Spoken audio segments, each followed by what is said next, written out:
Getting approved for a Cpabuild account is a straightforward process. Today, I'll guide you through the efficient method to do it. Let's begin by opening Cpabuild in Google Chrome. Upon opening, you'll see several pages.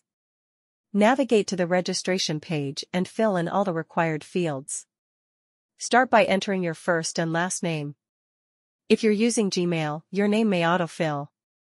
Next, create a unique username and password, ensuring it's not shared with anyone.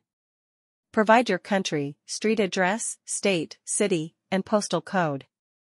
Optionally, input your Skype ID and indicate how you heard about Cpabuild.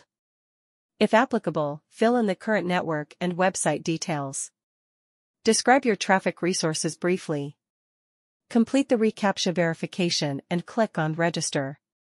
After a few days, you'll receive a confirmation message indicating successful approval for your Cpabuild account.